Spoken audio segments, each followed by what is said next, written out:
अब हम लोग देख रहे हैं स्टाइकियोमेट्री। स्टाइकियोमेट्री का डिफिनेशन है।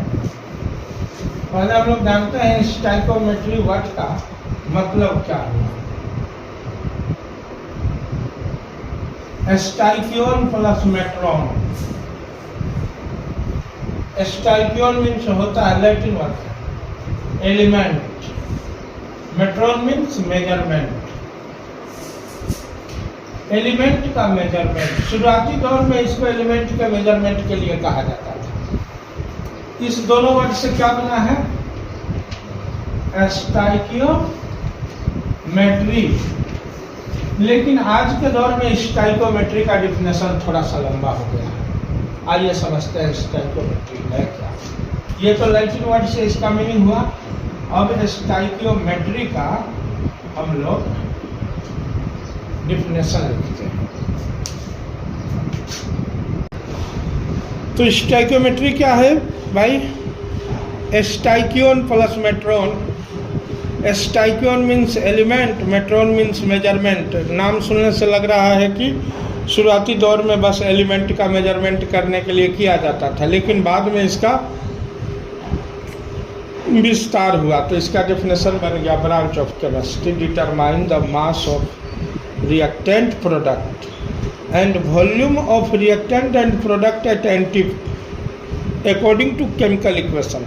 यानी रासायनिक समीकरण के आधार पर होने वाली गणना को स्टाइकियोमेट्री कहते हैं। शॉर्ट में आप क्या कह सकते हैं इसको, calculation on the base of chemical equation is known as stoichiometry. रासायनिक समीकरण के आधार पर होने वाली गणना को रस समीकरण मितीय गणना कहते हैं। यानी स्टाइकियोमेट्री का हिंदी है रस समीकरण मितीय गणना। यानी रासायनिक समीकरण के आधार पर होने वाले गणना को रस समीकरण मितीय गणना कहते हैं। एनटीपी का मतलब अभी अभी मैंने लिखा था, उसका मतलब होता है नॉर्मल टेम्परेचर एंड प्रेशर। क्योंकि नॉर्मल टेम्परेचर और प्रेशर यानी हमारे रूम के अंदर हमारे अगल बगल में जो तापमान है, जो हवा का प्रेशर है, उसी को हम लोग नॉर्मल टेम्परेचर और प्रेशर कहते हैं। अब इस पर आधारित कुछ सवाल हम लोग बनाते हैं। If 5 gram hydrogen burn in air, calculate the produced mass of water and participate mass of oxygen. अगर हवा में 5 ग्राम हाइड्रोजन को जला रहे हैं तो उसमें कितना ऑक्सीजन खर्च होगा और कितना वाटर पैदा होगा। ये स्टाइकियोमेट्री का सवाल है। तो सबसे पहले इस सवाल को हम लोग एक बैलेंस इक्वेशन के बेस पे बनाते हैं। पहले इसके लिए एक बैलेंस इक्वेशन का होना जरूरी है। हाइड्रोजन के लिए H2, ऑक्सीजन के लिए HO2, अब दोनों मिलकर के क्या बना दिया, H2। लेकिन ऑक्सीजन यहाँ पे कितना है, 2, और यहाँ 1 ही है, आगे 2 लगा दिए तो हाइड्रोजन कितना हो गया, 4 हो गया। अब यहाँ ध्यान दीजिए, chemistry science of molecules and it's transformation. उससे पहले हाइड्रोजन जो 4 हुआ ये लिख दीजिए। और यहाँ हाइड्रोजन का कितना मॉलिक्यूल पार्टिसिपेट हुआ, 2 मॉलिक्यूल और 4 एटम। ऑक्सीजन का 1 मॉलिक्यूल और 2 एटम। ये इस दोनों को पकड़ा और ये बना दिया ऐसा। 2H2 है ना, देखिए यहाँ आपको 2H2 दिख रहा है, ये देखिए, ये रहा 2H2। अब जरा गौर कीजिए, ये जो ऑक्सीजन है इसका वजन नहीं दिया गया, लेकिन आप सारे का वजन निकाल सकते हैं। 16 MU हुआ, बोलिए 16 गुना 32 MU ऑक्सीजन भाग ले रहा है। हाइड्रोजन कितना ले रहा है, 1 1 1 1 1, 4 MU हाइड्रोजन भाग ले रहा है। 4 MU हाइड्रोजन और 32 MU ऑक्सीजन मिल करके 16 17 18, 16 17 18 दूना 36 AMU क्या बना रहा है, वाटर बना रहा है। क्लियर है। अब देखिए, अगर यहाँ पे इसका 2 ही मॉलिक्यूल है तो 4 MU लिए हैं। अगर इसका 12,044 मॉलिक्यूल हो जाए तो 4 ग्राम नहीं हो जाएगा। कैसे, दिखाता हूँ कैसे। एक मॉलिक्यूल हाइड्रोजन बराबर 2 mu होगा। मोल कंसेप्ट पढ़िए अगर नहीं समझ में आ रहा है।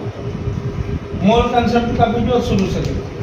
तो 2 mu का मतलब एक 2 mu हुआ, एक मॉलिक्यूल बराबर। अब 2 AMU में AMU का मान होता है कि नहीं 1 gram by 6.022 into 10 to the power 23। बोलिए। तो जैसे ही हम यहाँ पे एक मॉलिक्यूल के जगह पे 6022 महासंख्य मॉलिक्यूल लेंगे तो ये जाके मल्टीप्लाई कर देगा।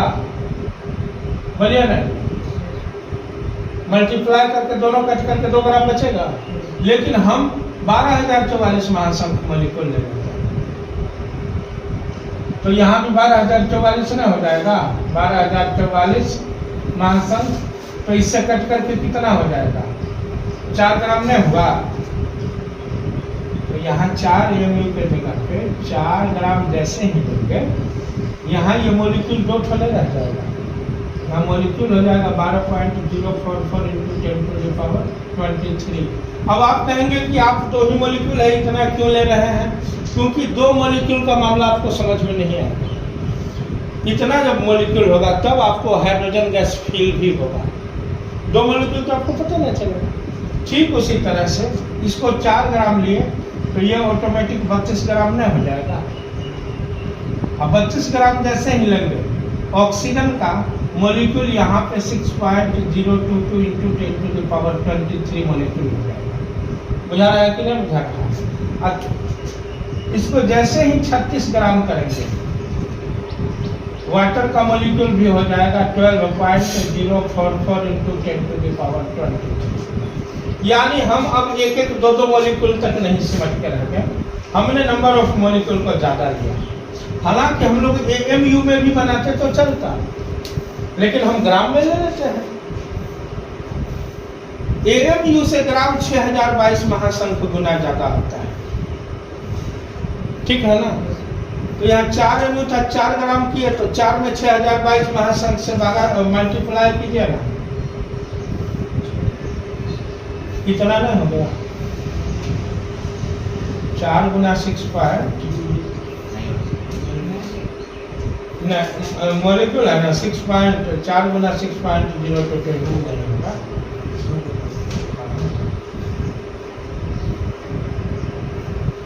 2 गुना होगा, 2 ही मॉलिक्यूल है ना। हम तो 2 MU लिए हैं। ठीक है ना? क्लियर है? अब देखिए यहाँ पे अब जो मेन बात है उसको समझिए। आपको ज़्यादा नहीं बुझा रहा है तो आप इतना समझिए। 4 MU को 4 ग्राम कर देंगे, 32 MU को 32 ग्राम कर देंगे, 36 MU को 36 ग्राम कर देंगे। क्लियर है? अब कैसे बनाएंगे सवाल को? 4 ग्राम H2 need 32 gram O2 and gives देता 36 ग्राम वाटर, therefore 1 ग्राम। 32 ग्राम बाय 4 ग्राम, 36 ग्राम बाय 4 ग्राम। इसलिए कितना में हम लोग को निकालना था? सवाल में कितना दिए थे? 5 ग्राम दिए थे। तो यही पे काम कीजिए, 1 ग्राम की जगह 5 ग्राम लिख देते हैं। हो गया? कटा करके निकाल लीजिए। 4 से 32 कितना बार में कटेगा? 8 बार में। ग्राम ग्राम कट गया, लेकिन ये ग्राम बचा रहा। 40 ग्राम ऑक्सीजन खर्च और 4 से 36 कितना बार में? 9 बार में। 9 5 4 से 9 बार में। हम वही कहाँ बोल रहे हैं? 9 गुना 5 में होगा। 9 5 45 ग्राम। 45 ग्राम वाटर बनेगा, 40 ग्राम ऑक्सीजन खर्च होगा और 5 ग्राम हाइड्रोजन खत्म होगा। तो आप निकाल लिए कि 5 ग्राम हाइड्रोजन को जलाने पे 40 ग्राम ऑक्सीजन खर्च होगा और 45 ग्राम वाटर बनेगा। 1 किलोग्राम लाइम स्टोन टूट रहा है। 1 किलोग्राम लाइम स्टोन के टूटने से कितना क्विक लाइम यानी कि CaO और कितना कार्बन डाइऑक्साइड यानी कि CO2 प्राप्त होगा। अब देखिए यहाँ कैल्शियम का होता कितना है 40 mu, कार्बन का 12 mu, ऑक्सीजन का 48 mu, सबको जोड़िए 100 AMU हो गया। 100 AMU ये टूटता है तो कितना CO बनता है 40 प्लस 16 56 AMU बना, तो कार्बन डाइऑक्साइड कितना बनेगा 12 प्लस 16 गुना 32 44 AMU बना। अब आप अपने मन से 100 ग्राम के टूटने पे ये भी ग्राम 56 ग्राम और 44 ग्राम निकलेगा 100 ग्राम के टूटने। तो 1 ग्राम के टूटने से 56 ग्राम बटा 100 ग्राम, 44 ग्राम बटा 100 ग्राम, इसलिए कितना 1 केजी में 1000 ग्राम होता है ना, तो 1000 ग्राम के टूटने से 56 ग्राम बटा 100 गुना 1000 ग्राम, 44 ग्राम बटा 100 गुना 1000 ग्राम। 100 से कितना बार में कटा 10 बार में, सॉरी हाँ 100 से 10 बार में, 10 बार में, यानी कि 560 ग्राम लाइम बना क्विक लाइम CaO और 440 ग्राम कार्बन डाइऑक्साइड पैदा हो गया अगर 1 केजी लाइम स्टोन को तोड़े तो। ये स्टाइकोमेट्री का दूसरा सवाल था। 560 ग्राम CaO और 440 ग्राम CO2 कार्बन डाइऑक्साइड, यह है आपका CO2। क्लियर है? तो आप लोग समझ ही गए होंगे। बैलेंस रासायनिक समीकरण के आधार पर जो गणना हम करते हैं उसे ही स्टाइकोमेट्री कहते हैं। क्लियर है? बैलेंस केमिकल इक्वेशन के आधार पर जिस गणना को करते हैं। अब यहाँ गैस का एक बड़ा अलबेला रूल है। क्लियर है ना? थोड़ा सा ध्यान से देखेंगे गैस वाले रूल को, यानी वॉल्यूम डिटर्मिनेशन को अब थोड़ा सा हम लोग फोकस करते हैं। अभी तक हम लोगों ने मास का डिटर्मिनेशन किया, ठीक है? अब वॉल्यूम डिटर्मिनेशन को देखते हैं। लिखिए क्वेश्चन। सवाल क्या है? If 10 litre hydrogen gas react with proper volume of nitrogen at NTP, calculate the produced volume of ammonia and participate volume of nitrogen at NTP। यानी कि 10 लीटर हाइड्रोजन को अगर नॉर्मल टेम्परेचर और प्रेशर पे सही मात्रा में नाइट्रोजन के साथ अभिक्रिया कराया गया तो उससे प्रोड्यूस होने वाले अमोनिया का वॉल्यूम बताएं और कितना नाइट्रोजन का वॉल्यूम उसमें भागीदार होगा। सवाल यही है। अब देखिए यहाँ पे प्रॉपर क्वांटिटी ऑफ नाइट्रोजन का मतलब है, प्रॉपर वॉल्यूम ऑफ नाइट्रोजन का मतलब ये हुआ कि हाइड्रोजन को जितना नाइट्रोजन चाहिए उतना नाइट्रोजन दिया गया। तो इसको बनाने के लिए आपको H2 प्लस NH2 क्या बना देगा? NH3 बना देगा। हाइड्रोजन यहाँ कितना है 3, इसको बैलेंस करने के लिए आगे 3 लिखे तो हाइड्रोजन कितना हो गया 3 गुना 6, तो यहाँ भी आगे 2 लगा देंगे। इस तरह से ये बैलेंस हो गया। अब ध्यान दीजिए ये हाइड्रोजन गैस है ना, आगे कितना लगा है 3, तो जान लीजिए कि ये 3 गुना 22.4 लीटर का इसका वॉल्यूम पार्टिसिपेट कर रहा है।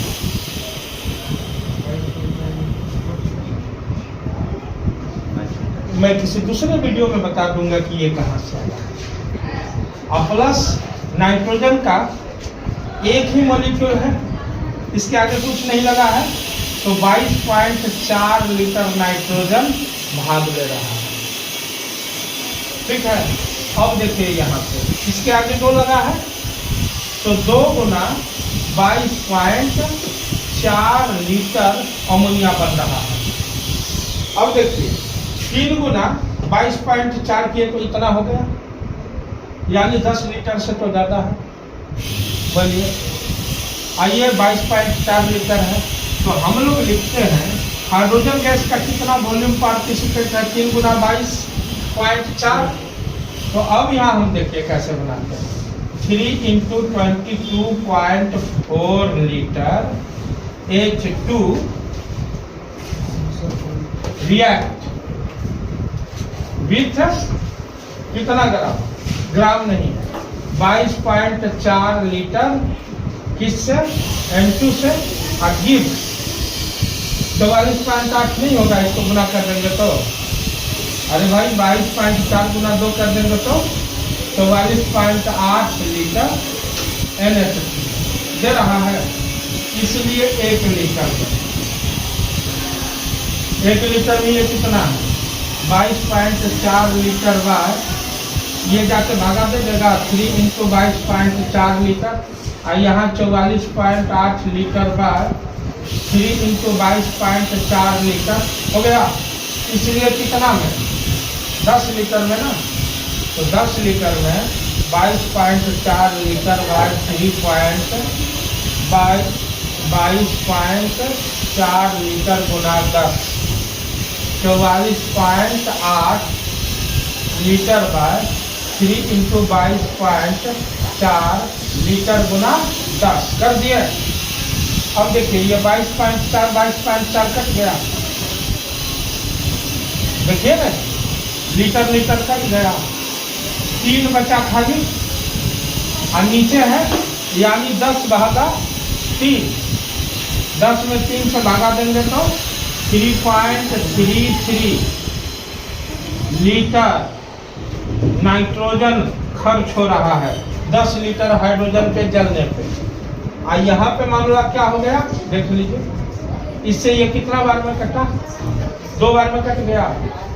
बोलिए, ये ऊपर है 3 से ये कितना बार में कट गया, 3.33, तो 2 से मल्टीप्लाई कर देंगे तो कितना हो जाएगा, 6.66 लीटर अमोनिया प्रोड्यूस हो रहा है, और 3.33 लीटर नाइट्रोजन पार्टिसिपेट हो रहा है। कब, अगर 10 लीटर हाइड्रोजन को आप जलाइएगा, ये सारा होगा NTP पे।